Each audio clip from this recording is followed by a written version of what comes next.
പിതാവിനും പുത്രനും പരിശുദ്ധ റൂഹായ്ക്കും സ്തുതി. ആദ്യം മുതൽ നമ്മുടെ മേൽ തൻ്റെ കരുണയും മനോഗുണവും എന്നേക്കും ഉണ്ടായിരിക്കട്ടെ. ആമീൻ. ദൈവതിരുനാമത്തിന് മഹത്വമുണ്ടാകട്ടെ. വീണ്ടും ഒരു പ്രാവശ്യം കൂടി ദൈവത്തിൻ്റെ വലിയ കൃപയാൽ സ്വാതന്ത്ര്യം എന്ന ശുശ്രൂഷയിലൂടെ നമ്മുടെ കർത്താവായ യേശുക്രിസ്തുവിൻ്റെ തിരുവചനം പ്രഘോഷിക്കുവാൻ തക്കവണ്ണം ആയുസ്സും ആരോഗ്യവും തന്ന സർവശക്തനായ ദൈവത്തെ മുന്നമേ സ്തുതിച്ചുകൊണ്ട് എല്ലാ പ്രിയപ്പെട്ടവർക്കും കർത്താവായ യേശുവിൻ്റെ നാമത്തിൽ എൻ്റെ സ്നേഹവന്ദനം അറിയിക്കുന്നു. ഇന്ന ദിവസം അല്പസമയത്തെ ധ്യാനചിന്തയ്ക്കായി തിരഞ്ഞെടുത്തിരിക്കുന്ന തിരുവചന ഭാഗം 2 കൊരിന്ത്യർ ലേഖനം 13-ാം അധ്യായം 5-ാമത്തെ വാക്യമാണ്. 2 കൊരിന്ത്യർ ലേഖനം 13-ന്റെ 5 അപ്പോസ്തലനായ പൗലോസ്ലീഹ ദൈവജനത്തോട് സംസാരിക്കുന്നത്, നിങ്ങൾ വിശ്വാസത്തിൽ തന്നെ ഇരിക്കുന്നുവോ എന്ന് നിങ്ങളെ തന്നെ പരീക്ഷിപ്പീൻ, നിങ്ങളെ തന്നെ ശോധന ചെയ്യുവിൻ. നിങ്ങൾ കൊള്ളരുതാത്തവർ അല്ല എന്ന് വരികിൽ യേശുക്രിസ്തു നിങ്ങളിൽ ഉണ്ട് എന്ന് നിങ്ങളെ തന്നെ അറിയുന്നില്ലയോ? കൊരിന്ത്യ സഭയോട് 3-ാം വട്ടവും അവിടെ കടന്നു വന്ന് ദൈവത്തിൻ്റെ വചനം പ്രഘോഷിക്കുമ്പോൾ പൗലോസ്ലീഹ പറയുന്നുണ്ട്, നാം എല്ലാവരും ബലഹീനരാണ്. നാം ആരെങ്കിലും വീണു പോയിട്ടുണ്ടെങ്കിൽ എഴുന്നേൽക്കണം, ദൈവത്തിൻ്റെ മക്കളായി മാറണം, യേശുവിൻ്റെ അനുയായികളായി മാറണം, യേശുവിൻ്റെ പിന്നാലെ യാത്ര ചെയ്യുന്നവരായി മാറണം.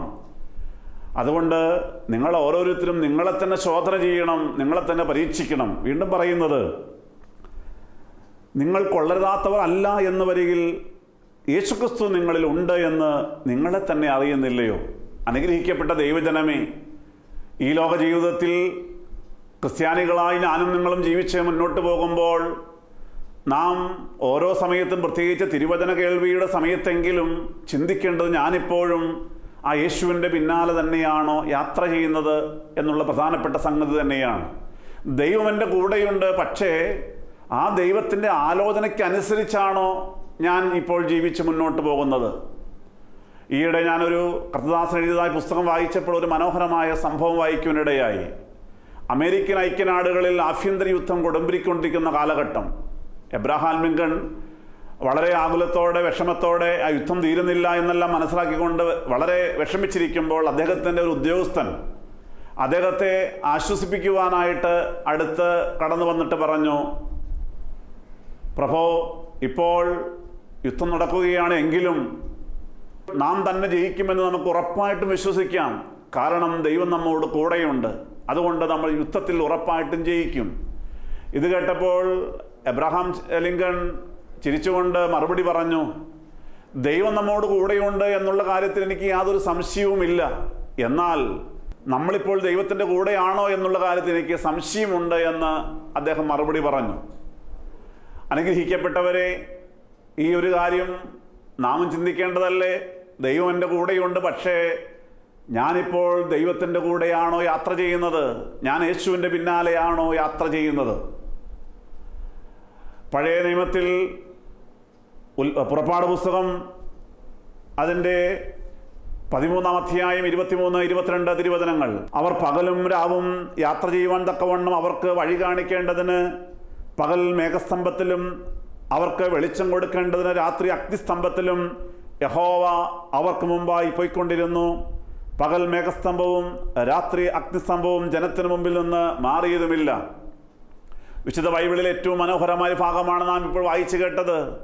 അവർ പകലും രാവും യാത്ര ചെയ്യുവാൻ തക്കവണ്ണം അവർക്ക് വഴി കാണിക്കേണ്ടതിന് പകൽ മേഘസ്തംഭത്തിലും അവർക്ക് വെളിച്ചം കൊടുക്കേണ്ടതിന് രാത്രി അഗ്നിസ്തംഭത്തിലും യഹോവ അവർക്ക് മുമ്പായി പോയിക്കൊണ്ടിരുന്നു. പകൽ മേഘസ്തംഭവും രാത്രി അഗ്നിസ്തംഭവും ജനത്തിന് മുമ്പിൽ നിന്ന് മാറിയതുമില്ല. അനുഗ്രഹിക്കപ്പെട്ട ദൈവജനമേ, ഐശ്വര്യത്തിൻ്റെ കനാൻ ദേശത്തേക്കുള്ളതായ യാത്രയിൽ ദൈവമാണ് നമ്മെ നയിക്കേണ്ടത്, യഹോവയാണ് നമ്മെ നയിക്കേണ്ടത്. നാം അവിടുത്തെ പിന്നാലെയാണ് നടക്കേണ്ടത്. ഇവിടെ നാം കാണുന്നത്, ആ ജനം, ഇസ്രായേൽ ജനം വാഗ്ദത്ത നാടായ കനാൻ ദേശത്തേക്ക് ദൈവത്തിൻ്റെ പദ്ധതി അനുസരിച്ച് കൊണ്ട് യാത്രയാകുമ്പോൾ, അങ്ങനെ മുന്നോട്ട് പോകുമ്പോൾ ദൈവം അവരുടെ കൂടെയുണ്ട് എന്നുള്ളതാണ്. തന്നെയുമല്ല, അവിടെ മേഘം നിൽക്കുമ്പോൾ ജനം യാത്ര നിർത്തി അവിടെ കൂടാരമടിക്കുകയായിരുന്നു. വീണ്ടും ആ മേഘം ചലിച്ചു തുടങ്ങുമ്പോൾ ജനങ്ങൾ കൂടാരത്തിൻ്റെ കുറ്റികൾ പറിച്ചെടുത്ത് യാത്ര തുടരുകയും ചെയ്തുകൊണ്ടിരുന്നു. ആ ദൈവത്തിൻ്റെ ഓരോ ചലനത്തിനുമനുസരിച്ചാണ് ദൈവജനം മുന്നോട്ട് പോയിക്കൊണ്ടിരുന്നത്. ദൈവം നിൽക്കുമ്പോൾ അവർ അവിടെ നിൽക്കുന്നു. യാത്ര തുടങ്ങുമ്പോൾ ദൈവത്തിൻ്റെ കൂടെ യാത്ര ചെയ്യുകയാണ്. ആ ദൈവം കൂടെ ഉണ്ടായിരുന്ന കൊണ്ട് രാവിലും പകലിലുമെല്ലാം അവർക്ക് വെളിച്ചമുണ്ടായിരുന്നു, കാര്യങ്ങളെല്ലാം ഉണ്ടായിരുന്നു. നമുക്കെല്ലാവർക്കും അറിയാവുന്ന കാര്യമാണ്. അങ്ങനെ അവർ ദൈവത്തിൻ്റെ പിന്നാലെ യാത്ര ചെയ്തപ്പോഴാണ് ആ യാത്ര ഭംഗിയായിട്ട് മുന്നോട്ട് പോയത്. എന്നാൽ ഇന്ന് നാം പലപ്പോഴും മുന്നിൽ ഓടുന്നൊരവസ്ഥയാണ്. ദൈവം നമ്മുടെ പിന്നാലെ വരികയാണ്. നമുക്കറിയാം, ഒരമ്മയും കുഞ്ഞും കൂടി നടന്നു പോവുകയാണെങ്കിൽ ആ കുഞ്ഞ് വഴിതെറ്റിപ്പോകാതിരിക്കുവാൻ ആ കുഞ്ഞിൻ്റെ അമ്മ തൻ്റെ കയ്യിൽ കുഞ്ഞിൻ്റെ കൈ ചേർത്ത് പിടിച്ചിട്ടുണ്ട്. പക്ഷേ ചില സമയങ്ങളിൽ ആ കുഞ്ഞ് അമ്മയുടെ കൈ തട്ടി മാറ്റിയിട്ട് മുന്നോട്ടോടുമ്പോൾ കുഞ്ഞിനെ പിടിക്കുവാനായിട്ട് വാത്സല്യനിധിയായ അമ്മ പുറകെ ഓടുന്ന പോലെയാണ് ഇന്ന് ദൈവജനമാകുന്ന ഞാനും നിങ്ങളുമെല്ലാം ദൈവത്തിൻ്റെ കൈ തട്ടി മാറ്റിയിട്ട് അവൻ്റെ ആലോചനകൾ മറുതലിച്ചുകൊണ്ട് പിശാചിൻ്റെ ആലോചനകൾക്ക് വശംവദരായി നാം പലപ്പോഴും മുന്നോട്ടോടുമ്പോൾ കാരുണ്യവാനായ സ്നേഹനിധിയായ നമ്മുടെ ദൈവം തമ്പുരാൻ നമ്മുടെ പിന്നാലെ ഓടുകയാണ്, നമ്മെ ഒന്ന് പിടിക്കുവാനായിട്ട്. അനുഗ്രഹിക്കപ്പെട്ട ദൈവജനമേ, അങ്ങനെയെങ്കിൽ ഇന്ന് നാം ചിന്തിക്കേണ്ടത് പൗലോസ്ലീഹ പറഞ്ഞതിനോട് ചേർത്ത് വെച്ചുകൊണ്ടാണ്. ദൈവം എൻ്റെ കൂടെയുണ്ടോ? കർത്താവ് എൻ്റെ ഇടയനാണോ? 23-ാം സങ്കീർത്തനത്തിൽ ദാവീദ് പറയുന്നുണ്ടല്ലോ, യഹോവ എൻ്റെ ഇടയനാകുന്നു, എനിക്ക് മുട്ടുണ്ടാകുകയില്ല. ദാവീദ് അസന്ദിഗ്ധമായോടെ പറയുകയാണ്, കർത്താവാണ് എൻ്റെ ഇടയൻ. ദൈവം നമ്മുടെ ഇടയനാണോ? ഒരുപക്ഷെ ഈ വാക്യം നമ്മൾ ആദ്യമൊക്കെ വായിച്ചപ്പോൾ മനസ്സിലായി കാണില്ല. കാരണം ഇന്ന് ഇടയന്മാരെ കുറിച്ച് അല്ലെങ്കിൽ ആടിനെ കുറിച്ച് ചിന്തിക്കുമ്പോൾ നമുക്കറിയാം, നമ്മുടെ നാട്ടിൽ ആടുകളെ നമ്മൾ ആടിൻ്റെ കഴുത്തിൽ കയറിട്ടുകൊണ്ട് ആ കയറിൽ പിടിച്ചുകൊണ്ട് തീറ്റിക്കുമെല്ലാം കൊണ്ടുപോകുന്നുണ്ട്. അത് പിടിച്ചു വലിക്കുമ്പോഴാണ് ആട് പിന്നാലെ വരുന്നതല്ല. അത് മുന്നോട്ട് പോയി പുല്ല് തിന്നുകൊണ്ടിരിക്കുമ്പോൾ മറ്റൊരു സ്ഥലത്തേക്ക് കൊണ്ടുപോകണമെങ്കിൽ, അല്ല ആടിൻ്റെ കൂട്ടിലേക്ക് തിരിച്ചു കൊണ്ടുവരണമെങ്കിൽ അതങ്ങനെയൊന്നും പോരില്ല. നാം ആ കയറിൽ ബലമായി പിടിച്ച് വലിച്ച് വളരെ വിഷമിച്ചാണ് നമ്മുടെ പിന്നാലെ ആ ആടിനെ പലപ്പോഴും കൊണ്ടുവരാറുള്ളത്. എന്നാൽ യേശുവിൻ്റെ കാലത്ത് അങ്ങനെ ആയിരുന്നില്ല. പലസ്തീൻ നാട്ടിൽ അങ്ങനെ ആയിരുന്നില്ല കാര്യങ്ങൾ.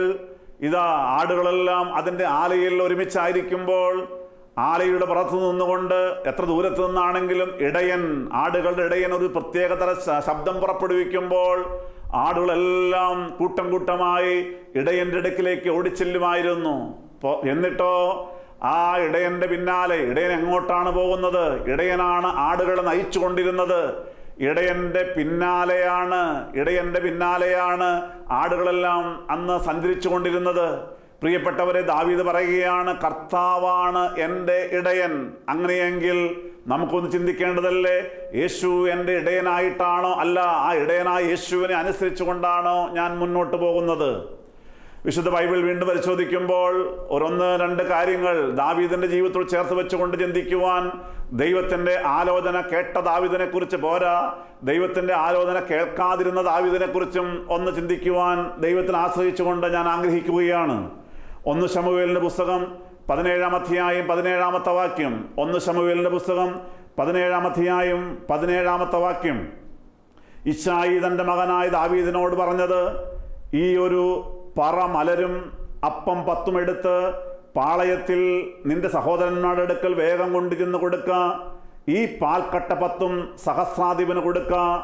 അവരുടെ ക്ഷേമം അന്വേഷിക്കണം. ദൈവജനമേ, ഇശ്ശായിയുടെ 8 മക്കളിൽ ഇളയവനായിരുന്നു ദാവീദ്. അവൻ ഇടയച്ചെറുക്കനായിരുന്നു. ഇശ്ശായിയുടെ 3 മക്കൾ ആ സമയത്ത് ശൗൽ രാജാവിൻ്റെ പട്ടാളത്തിൽ ജോലി ചെയ്യുന്ന പോരാ, ആ സമയത്ത് ഏലാ താഴ്വരയിൽ ശൗൽ രാജാവിനോടൊപ്പം ഫിലിസ്ത്യർക്കെതിരായി അതിശക്തമായ യുദ്ധത്തിൽ ഏർപ്പെട്ടിരിക്കുകയാണ്. ഈ സമയത്താണ് ഇടയച്ചെറുക്കനായ ദാവീദ് ഇശ്ശായിയുടെ അപ്പൻ്റെ ഭവനത്തിലേക്ക് കടന്നു വരുന്നത്. ദൈവം ആലോചന കൊടുത്തത് കൊണ്ടാണ് ആ സമയത്ത് ദാവീദ് എന്ന ഇടയച്ചെറുക്കൻ സ്വന്തം ഭവനത്തിലേക്ക് മടങ്ങി വരുന്നത്. ആ ദൈവത്തിൻ്റെ ആലോചനയായിരുന്നു. ആ സമയത്ത് തന്നെ ദൈവത്തിൻ്റെ ആലോചന പിതാവായ ഇശ്ശായിക്ക് ഉണ്ടാവുകയാണ്. നിന്റെ മകൻ്റെ കയ്യിൽ നിന്റെ 3 മക്കൾക്ക് ആവശ്യമായ ഭക്ഷണ പദാർത്ഥങ്ങൾ കൊടുത്തയക്കണം, ഒപ്പം സഹസ്രാധിപനും ആവശ്യം കൊടുത്തയക്കണം. ദൈവത്തിൻ്റെ ആലോചനയായിരുന്നു. സഹോദരങ്ങളെ കേൾക്കണമോ? ഈ ആലോചനയ്ക്ക് ഇശ്ശായി ആ സമയത്ത് മറത്തു നിന്നില്ല. അപ്പോൾ ഇശ്ശായിക്ക് വേണമെങ്കിൽ ചിന്തിക്കാമായിരുന്നു, ഇപ്പോൾ അവൻ ക്ഷീണിച്ചു വന്നതല്ലേ, ഇളയ കുഞ്ഞല്ലേ, ബാലനല്ലേ, അവനെ ഇപ്പോൾ യുദ്ധമുന്നണിയിലേക്ക് അങ്ങോട്ട് പറഞ്ഞയക്കേണ്ട ആവശ്യമില്ല. അങ്ങനെ പലതരം ഒഴിവ് കഴിവുകൾ വേണമെങ്കിൽ പറയാമായിരുന്നു. പക്ഷേ അതൊന്നും പറഞ്ഞില്ല. ആ ദൈവത്തിൻ്റെ ആലോചനയോട് പൂർണ്ണമായി സഹകരിച്ചുകൊണ്ട് ഇശായി തൻ്റെ ഇളയ മകനായ 8 മക്കൾ ഇളയവനായ ദാവീദിനോട് പറയുകയാണ്, ഇതാ ഈ ഒരു പറ മലരും അപ്പം 10 എടുത്ത് പാളയത്തിൽ ഏലാ താഴ്വരയിൽ പാളയത്തിൽ നിന്റെ സഹോദരന്മാരുടെ അടുക്കലേക്ക് കടന്നു ചെല്ലണം, അത് അവരെ ഏൽപ്പിക്കണം. പോരാ, സഹസ്രാധിപനെ ഏൽപ്പിക്കുവാൻ 10 പാൽക്കട്ടയും തന്നയക്കുകയാണ്, അവിടെ കൊണ്ട് ഏൽപ്പിക്കണം, ക്ഷേമം അന്വേഷിക്കണം എന്ന് പറയുമ്പോൾ വീണ്ടും പറയട്ടെ, ദാവീദ് പിതാവിൻ്റെ ആ ആജ്ഞ അവിടെ അനുസരിക്കുകയാണ്. എനിക്കിപ്പോൾ അങ്ങോട്ട് പോകേണ്ട കാര്യമില്ല, ഒന്നുകിൽ ക്ഷീണമുണ്ടെന്ന് പറയാം, അല്ലെങ്കിൽ എനിക്ക് വീണ്ടും ആടുകളെ മേയ്ക്കാൻ പോകാനുണ്ട്, ആടുകൾ എന്നെ കാത്തിരിക്കുക, ഞാൻ ഇടയനാണ്, എന്നെ കാത്തിരിക്കുകയാണെന്നെല്ലാം പല പല ഒഴിവുകഴിവുകൾ പറയാമായിരുന്നു. എന്നാൽ ഇടയച്ചെറുക്കനായ ദാവീദ് ഒഴികഴിവുകളൊന്നും പറയാതെ അപ്പൻ്റെ ആജ്ഞ ശിരസാവഹിച്ചുകൊണ്ട് പ്രിയപ്പെട്ടവരെ ആ പാളയത്തിലേക്ക് അവൻ പോവുകയായിരുന്നു. പിന്നീട് നമുക്ക് നടന്ന കാര്യങ്ങൾ നമുക്ക് എല്ലാവർക്കും അറിയാവുന്ന കാര്യങ്ങളാണ്. അവിടെ ചെല്ലുമ്പോഴാണ് ഫിലിസ്ത്യ മല്ലനായ ഗോലിയാത്തിനെ കാണുന്നതും ഗോലിയാത്ത് ഇസ്രായേൽ ജനത്തെ വെല്ലുവിളിക്കുന്നെല്ലാം കാണുമ്പോൾ ദാവീദ് എന്ന ഇടയച്ചെറുക്കൻ്റെ ഹൃദയത്തിൽ വേദന ഉണ്ടാവുകയാണ്. ദൈവജനത്തെ വെല്ലുവിളിക്കുവാൻ ഇവൻ ആരാണ്? ഇവന് ഇപ്രകാരം വെല്ലുവിളിക്കുവാൻ ആരധികാരം കൊടുത്തു? ഇവനെ നേരിടേണ്ടതല്ലേ എന്നെല്ലാം ചിന്തിക്കുമ്പോഴാണ് ശൗൽ രാജാവ് ദാവീദിന് ഇപ്രകാരം അവന് നേരിടുവാനായിട്ട് അധികാരം കൊടുക്കുന്നത്. പ്രിയപ്പെട്ടവരെ, ശൗലിനോട് ദാവീദ് പറയുന്നുണ്ട്, ഞാൻ അവനെ എതിരിടാമെന്നെല്ലാം പറയുമ്പോൾ നിനക്ക് സാധിക്കുമോ? നീ ഒരു ബാലനെല്ലാം ചോദിക്കുമ്പോൾ അവിടെ ദൈവത്തിൻ്റെ ആലോചന പ്രകാരം ദാവീദ് പറയുന്നുണ്ട്, മുൻപ് എൻ്റെ ആടുകളെ അപകടത്തിലാക്കുവാനായിട്ട് സിംഹവും കരടിയുമെല്ലാം വന്നപ്പോൾ അതിനെയെല്ലാം ഞാൻ കൊന്നുകളഞ്ഞതാണ്, എനിക്കതിനുള്ളതായ ദൈവകൃപ കിട്ടിയിട്ടുണ്ട് എന്നെല്ലാം പറയുമ്പോൾ തന്നെയുമല്ല, ഞാൻ കുഞ്ഞുനാൾ മുതൽ എനിക്ക് അഭ്യാസങ്ങളെല്ലാം അറിയാമെന്നെല്ലാം പറഞ്ഞു കേൾപ്പിക്കുമ്പോൾ ശൗൽ അതിന് അനുവദിക്കുകയാണല്ലോ. പ്രിയപ്പെട്ടവരെ, ഇതാ ആയുധങ്ങളില്ലാതെ, വാളില്ലാതെ, പടച്ചട്ടയില്ലാതെ ഈ ദാവീദ് എന്ന ഇടയച്ചെറുക്കൻ ഗോലിയാത്ത് നേരിടാൻ ചെല്ലുമ്പോൾ ഇതാ അവനെ കളിയാക്കുന്നുണ്ട്.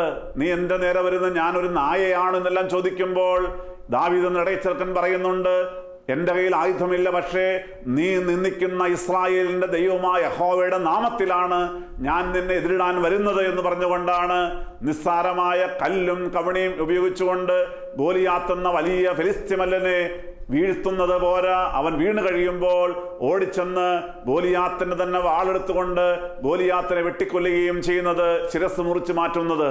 പ്രിയപ്പെട്ടവരെ, ഇതെല്ലാം കഴിയും നമുക്ക് മനസ്സിലാക്കുന്ന കാര്യം, ദാവീദ് എന്ന ഇടയച്ചെറുക്കനെ, വിദ്യാഭ്യാസമില്ലാതിരുന്നതായ ആ ഇടയച്ചെറുക്കനെ ഇസ്രായേൽ എന്ന രാഷ്ട്രത്തിൻ്റെ രാജാവായ അധിപനാക്കി മാറ്റുവാനായിട്ട് ദൈവമെല്ലാം ക്രമീകരിക്കുകയായിരുന്നു. ദൈവത്തിൻ്റെ പദ്ധതിയാണ് അവിടെ നിറവേറ്റപ്പെടുന്നത്. പ്രിയപ്പെട്ടവരെ, നാം ചിന്തിക്കേണ്ടത് തന്നെയാണ്, ദൈവത്തിൻ്റെ പദ്ധതി നിറവേറ്റുവാനായിട്ട് ദൈവം കാലാകാലങ്ങളിൽ നാം ഓരോരുത്തർക്കും ഓരോരോ ആലോചനകൾ നൽകാറുണ്ട്. അത് പരിശുദ്ധാത്മാവിൻ്റെ ക്രമീകരണമാണ്. ആ ആലോചനകൾക്ക് നാം മറുത്തു പറയാതെ ആലോചനക്കനുസരിച്ച് യേശുവിൻ്റെ പിന്നാലെ മുന്നോട്ട് പോകുമ്പോഴാണ് ദൈവിക പദ്ധതികൾ നമ്മളിൽ നിറവേറ്റപ്പെടുന്നത്. അതോടൊപ്പം ഒരു കാര്യം കൂടി ചേർന്ന് പറയാൻ ആഗ്രഹിക്കുന്നു. 2 ശമൂവേൽ 11:2 അവിടെ ദാവീദിൻ്റെ മറ്റൊരു അനുഭവം കൂടെ പറയുന്നുണ്ട്. ദാവീദ് രാജാവ് ഒരു നാൾ സന്ധ്യയാകാറ സമയത്ത് ദാവീദ് മെത്തയിൽ നിന്ന് എഴുന്നേറ്റ് രാജധാനിയുടെ മുകളിൽ ഉലാവിക്കൊണ്ടിരിക്കുമ്പോൾ ഒരു സ്ത്രീ കുളിക്കുന്നത് മാളിയിൽ നിന്ന് കണ്ടു. ആ സ്ത്രീ അതിസുന്ദരിയായിരുന്നു.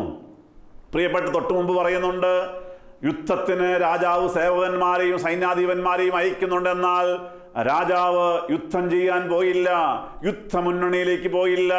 ദൈവത്തിൻ്റെ ആലോചനയാണ് രാജാവ് യുദ്ധം ചെയ്യാൻ പോകണം, പക്ഷേ ആ ആലോചനയ്ക്ക് ചെവി കൊടുക്കാതെ രാജാവ് യുദ്ധത്തിന് പോയില്ല. അത് ദാവീദ് രാജാവിൻ്റെ ജീവിതത്തിൽ വലിയൊരു തെറ്റായിരുന്നു. വീണ്ടും അവിടെ കാണുന്നത് സന്ധ്യയാകാറായ സമയത്താണ് രാജാവ് മെത്തയിൽ നിന്ന് എഴുന്നേറ്റ് ആ മാളികപ്പുറത്തേക്ക് ഉലാവുകാൻ പോയത്. പ്രിയപ്പെട്ടവരെ, ആ ഉച്ച കഴിഞ്ഞുള്ളതായ സമയം ഉറങ്ങുവാനുള്ള സമയമല്ല.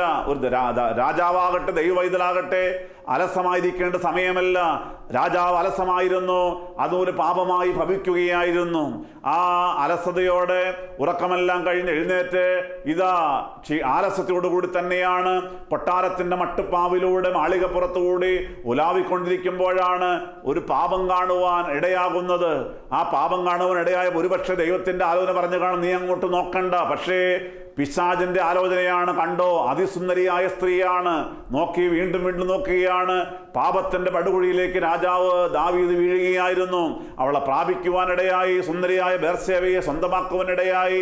പോരാ, അവളുടെ ഭർത്താവായ ഊരിയാവിനെ മദ്യം കൊടുക്കുവാനും കൊല്ലുവാനും എല്ലാം ഇടയായി.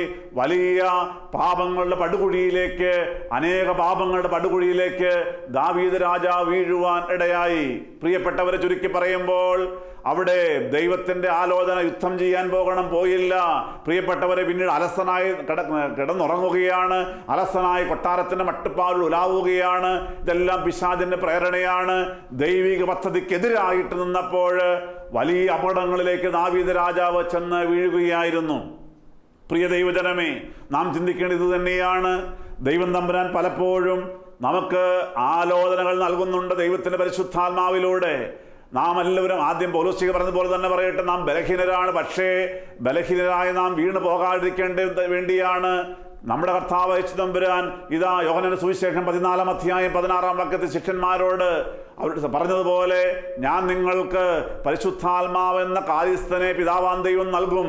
പ്രിയപ്പെട്ടവൻ, ഞാൻ പോയാൽ ഞാൻ നിങ്ങളെ അനാഥരായി വിടുകയില്ല. 14-18 യേശു തമ്പുരാൻ വാഗ്ദാനം നൽകുകയാണ്, I will not leave you orphans. ഞാൻ നിങ്ങളെ അനാഥരായി വിടുകയില്ല. പരിശുദ്ധാത്മാവെന്ന കാര്യസ്ഥനെ നിങ്ങൾക്ക് വേണ്ടി നിങ്ങൾ സഹായകനായി അയക്കാം.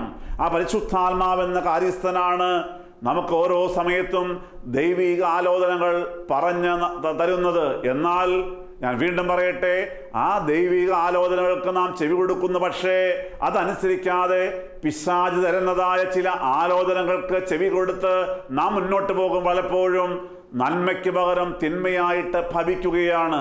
ദാവീദ് രാജാവിന് ആ സുന്ദരിയായ സ്ത്രീയെ കണ്ടപ്പോൾ വീണ്ടും വീണ്ടും കാണുവാനും പാപം ചെയ്യുവാനും പിശാച് ആലോചന കൊടുത്തതുപോലെ ഇന്ന് നമ്മുടെ ജീവിതത്തിൽ പലപ്പോഴും അരുതാത്ത് കാണുവാനും അരുതാത്ത് കുടിക്കുവാനും അരുതാത്ത് കഴിക്കുവാനും അരുതാത്ത് കേൾക്കുവാനുമെല്ലാം അരുതാത്ത വഴിക്ക് പോകുവാനുമെല്ലാം പിശാച് ഓരോ ദുരാലോചന നൽകുമ്പോൾ നാം അതിൽ കുടുങ്ങിപ്പോകുന്നുവെങ്കിൽ പ്രിയപ്പെട്ടവരെ തിരിച്ചറിയണമേ, യേശു നമ്മുടെ കൂടെയില്ല. യേശു കൂടെയില്ലാതെ മുന്നോട്ട് പോകുമ്പോഴാണ് അപകടങ്ങളിലേക്ക് ചെന്ന് ചാടുന്നത്. അതുകൊണ്ട് പ്രിയപ്പെട്ടവരെ, ഞാൻ എങ്ങനെയാണ് ജീവിക്കുക, ഞാൻ എന്താണ് തിരഞ്ഞെടുക്കേണ്ടത്? മക്കളുടെ വിദ്യാഭ്യാസമായിക്കോട്ടെ, അല്ലെങ്കിൽ ജോലി ആയിക്കോട്ടെ, വിവാഹമായിക്കോട്ടെ, അങ്ങനെയുള്ള പ്രധാനപ്പെട്ട കാര്യങ്ങളിൽ നാം ആകുലരായി മുന്നോട്ട് പോകാതെ ദൈവം എന്നെക്കുറിച്ച് എന്താണ് എന്നെക്കുറിച്ച് എന്താണ് ആഗ്രഹിക്കുന്നത്, എൻ്റെ ദൈവം എൻ്റെ കുടുംബത്തെക്കുറിച്ച് എന്താണ് ആഗ്രഹിക്കുന്നത്, ആ ദൈവിക പദ്ധതി എന്നിൽ നിറവേറ്റണമേ എന്ന് പ്രാർത്ഥിക്കുമ്പോൾ ദൈവം അതിനാവശ്യമായ ക്രമീകരണം ചെയ്യും. ഒറ്റ കാര്യം മാത്രം, യേശു നമ്മുടെ മുമ്പിലുണ്ടാകണം, അവൻ്റെ പിന്നാലെ നാം യാത്രയാകണം. 25-ാം സങ്കീർത്തനം 12-ാം വാക്യം സങ്കീർത്തനക്കാരൻ ദാവീദ് പറയുന്നുണ്ട്. 25-ാം സങ്കീർത്തനം 12-ാം വാക്യം, യഹോവ ഭക്തനായ പുരുഷനാർ അവൻ തിരഞ്ഞെടുക്കേണ്ടുന്ന വഴി താൻ അവന് കാണിച്ചു കൊടുക്കും. ഞാനൊരു ദൈവവൈതലാണ് എങ്കിൽ ഞാൻ ഏതു വഴിയാണ് തിരഞ്ഞെടുക്കേണ്ടത്? ചില നിർണായകമായ ഘട്ടങ്ങളിൽ ഞാൻ ഏത് വഴിയാണ് തിരഞ്ഞെടുക്കേണ്ടത്? ആ വഴി ദൈവം തമ്പുരാൻ എനിക്ക് കാണിച്ചു തരും. ഈ ഒരു ഉത്തമ ബോധ്യം ഒരു ക്രിസ്ത്യാനിക്ക് ഉണ്ടാകണം. പ്രിയപ്പെട്ടവരെ, അതുണ്ടാകണമെങ്കിൽ നാം ദൈവത്തിൻ്റെ വചനം കേട്ടുകൊണ്ട് ജീവിക്കുമ്പോൾ നാം ചിന്തിക്കണം, ദൈവം തരുന്ന ആലോചനയ്ക്ക് അനുസരിച്ചാണോ ഞാൻ ജീവിക്കുന്നത്? യേശു എൻ്റെ മുന്നിലുണ്ടോ? ഞാൻ അവൻ്റെ പിന്നാലെയാണോ യാത്ര ചെയ്യുന്നത്? ഇസ്രായേൽ ജനം യാത്ര ചെയ്തതുപോലെ യഹോവയുടെ പിന്നിൽ യാത്ര ചെയ്യുവാനായിട്ട് നാം തീരുമാനമെടുക്കുമ്പോഴാണ് എബ്രഹാം ലിങ്കൺ പറഞ്ഞതുപോലെ ദൈവം നമ്മുടെ കൂടെയുണ്ട് എന്നുള്ള കാര്യത്തിൽ എനിക്ക് സംശയമില്ല. പക്ഷേ ദൈവത്തിൻ്റെ കൂടെയാണോ ഞാനിപ്പോൾ യാത്ര ചെയ്യുന്നത് എന്നുള്ളതായ കാര്യം നാം പരിശോധിക്കണം. പ്രിയപ്പെട്ടവരെ, അങ്ങനെയെങ്കിൽ ഇന്നത്തെ തിരുവചന ശുശ്രൂഷയിലൂടെ ദാവീദിൻ്റെ ജീവിതത്തിലേക്ക് നാം തിരിഞ്ഞു നോക്കിയപ്പോൾ ആ രണ്ട് കാര്യങ്ങൾ നമുക്ക് ബോധ്യമായി. ഇതാ, ദാവീദിന് ആലോചന കിട്ടി, അപ്പൻ്റെ ഭവനത്തേക്ക് ചെല്ലുവാൻ അവൻ അനുസരിച്ചു. പോരാ, അപ്പനായ ഇശായി പറഞ്ഞു, നീ ഇന്ന കാര്യം ചെയ്യണം, ആ പാളയത്തിലേക്ക് കടന്നു പോകണം, ജ്യേഷ്ഠന്മാർക്ക് ഭക്ഷണവുമായി കടന്നു പോകണം, ക്ഷേമം അന്വേഷിക്കുവാനായിട്ട്. ആ ആലോചനയ്ക്കനുസരിച്ച് ദാവീദ് ആടുകളെ മേയ്ക്കുവാൻ ആ സമയത്ത് പോകാതെ ഭക്ഷണ പദാർത്ഥങ്ങളുമായിട്ട് ക്ഷേമം അന്വേഷിക്കുവാനായിട്ട് ജ്യേഷ്ഠന്മാരുടെ അടുക്കിലേക്ക് യുദ്ധമുന്നണിയിലേക്ക് പാളയത്തിലേക്ക് പോയപ്പോൾ അവിടെ ദൈവം ചില കാര്യങ്ങൾ പ്രവർത്തിച്ചു. പ്രിയപ്പെട്ടവരെ, ദൈവത്തിൻ്റെ പദ്ധതി അവിടെ നിറവേറ്റപ്പെടുകയായിരുന്നു. അവിടെ വെച്ചാണ് ഗോലിയാത്തിനെ കൊല്ലുവാൻ സാധിച്ചത്. അതിലൂടെയാണ് ഇതാ ദാവീദിന് ഇസ്രായേലിൻ്റെ രാജാവായി പിന്നീട് മാറാൻ കഴിഞ്ഞത്. ദൈവത്തിൻ്റെ പദ്ധതിയായിരുന്നു. എന്നാൽ വീണ്ടും കാണുന്നത് ആ ദൈവത്തിൻ്റെ ആലോചനയ്ക്ക് ചെവി കൊടുക്കാതെ അരുതാത്ത കാഴ്ചകൾ കണ്ടുകൊണ്ട് പിശാചിന്റെ ആലോചനയ്ക്ക് വശംവദനായി ദാവീദ് രാജാവ് മുന്നോട്ട് പോയപ്പോൾ പല അപകടങ്ങളിലേക്ക് ചെന്നു വീണു. അതുകൊണ്ട് പ്രിയപ്പെട്ട ദൈവജനമേ, ഇന്ന് ഈ ശുശ്രൂഷയിൽ നമുക്ക് ചിന്തിക്കാം. അപ്പോസ്തലനായ പൗലോസ് പറയുന്നത് പോലെ, എൻ്റെ കൂടെ എൻ്റെ ദൈവമുണ്ടോ? ഞാൻ ദൈവത്തിന് കൊള്ളാവുന്നവനാണോ അതോ കൊള്ളരുതാത്തവനാണോ? ചിന്തിക്കണം. കൊള്ളാവുന്നവനാണെങ്കിൽ എൻ്റെ കൂടെ എൻ്റെ ദൈവമുണ്ട് എന്നുള്ളതായി ബോധ്യമുണ്ടാകും. അതുകൊണ്ട് നമുക്ക് തീരുമാനമെടുക്കാം. യേശുവേ, കഴിഞ്ഞ കാലങ്ങളിൽ ഞാൻ നിന്റെ കൂടെ അല്ലായിരുന്നു, ഞാൻ നിന്റെ പിന്നാലെ അല്ലായിരുന്നു. എന്നാൽ ഇന്ന് തീരുമാനമെടുക്കുകയാണ്. ഇനി മുതൽ നിന്റെ പിന്നാലെ യാത്ര ചെയ്യുവാൻ നമുക്ക് തീരുമാനമെടുക്കാം. ഒരു നിമിഷം കണ്ണുകളടയ്ക്ക് നമുക്ക് എല്ലാവർക്കും ചേർന്ന് പ്രാർത്ഥിക്കാം. Hallelujah, hallelujah, hallelujah, hallelujah. കാരുണ്യവാനായ ദൈവം തമ്പുരാനെ, ഇന്ന് നീ ഞങ്ങളെ കേൾപ്പിച്ച വചനങ്ങൾക്കായി ഞങ്ങൾ നിന്നോട് നന്ദി പറയുന്നു.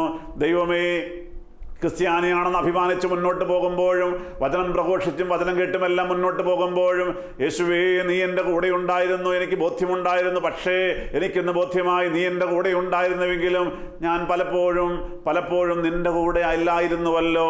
യേശുവേ, നിൻ്റെ കൈ പിടിപ്പിച്ചുകൊണ്ട് ആ കുഞ്ഞോടിയതുപോലെ അമ്മയെ വിട്ട് ഓടിയതുപോലെ ഞാനും അങ്ങനെ മുന്നോട്ട് ഓടുകയായിരുന്നുവല്ലോ കർത്താവേ. എന്നാൽ എനിക്ക് മനസ്സിലായി, ഇതാ ഇന്നു മുതൽ നിൻ്റെ കൈ പിടിച്ചുകൊണ്ട് നിൻ്റെ പിന്നാലെ വരുവാൻ, നല്ല ഇടയനായി നിന്റെ പിന്നാലെ വരുവാൻ, നല്ലൊരാടിനെ പോലെ നിന്റെ പിന്നാലെ വരുവാൻ ഞാനിത് ആഗ്രഹിക്കുന്നു. ദൈവമേ, എന്നെ വഴി നടത്തണമേ, എന്നോട് കരുണ കാണിക്കണമേ, എൻ്റെ കുടുംബത്തോട് കരുണ കാണിക്കണമേ. ഞാൻ തിരഞ്ഞെടുക്കേണ്ടുന്ന വഴി ഏതാണെന്ന് എനിക്ക് കാണിച്ചു തരണമേ, ആലോചന പകർന്നു തരണമേ. ദൈവം തമ്പുരാനെ, നീ തരുന്നതായ ആലോചനകൾ യഥാസമയത്ത് നടക്കുന്നതായ പരിശുദ്ധാത്മാരുള്ളതായ ആലോചനകൾക്ക് അനുസരിച്ച് ജീവിക്കുവാൻ തക്കവണ്ണം ഇതാ വചനം കേൾക്കുന്ന എല്ലാ പ്രിയപ്പെട്ടവരും തീരുമാനമെടുക്കുമ്പോൾ, ദൈവം തമ്പുരാനെ, ഇനിയുള്ള നാളുകൾ നീ കൈപിടിച്ച് നടത്തണമേ, വഴി നടത്തണമേ. അനുഗ്രഹവും സന്തോഷവും സമാധാനവും ഐശ്വര്യം കൊണ്ട് നിറയ്ക്കണമേ. ഓരോ കുടുംബങ്ങളെ അനുഗ്രഹിക്കണമേ, രോഗികളെ സൗഖ്യമാക്കണമേ, ബന്ധനങ്ങളെ അഴിക്കണമേ, തടസ്സങ്ങൾ മാറ്റണമേ. കർത്താവേ, എല്ലാ നന്മകളാലും എല്ലാവരെയും നിറയ്ക്കുമാറാകണമേ. ഞങ്ങളുടെ പ്രാർത്ഥന കേട്ടവൻ കൃപയ്ക്കായി ഞങ്ങൾ വീണ്ടും സ്തുതിക്കുന്നു. ആയത് ശുദ്ധിമതിയായ ദൈവമാതാവിൻ്റെയും സകലശുദ്ധന്മാരുടെയും മധ്യസ്ഥങ്ങൾ യാചിക്കുന്നു. സകലവും യേശുക്രിസ്തുവിന്റെ പൊന്നുനാമത്തിൽ തന്നെ. ആമീൻ. ഹല്ലേലൂയ.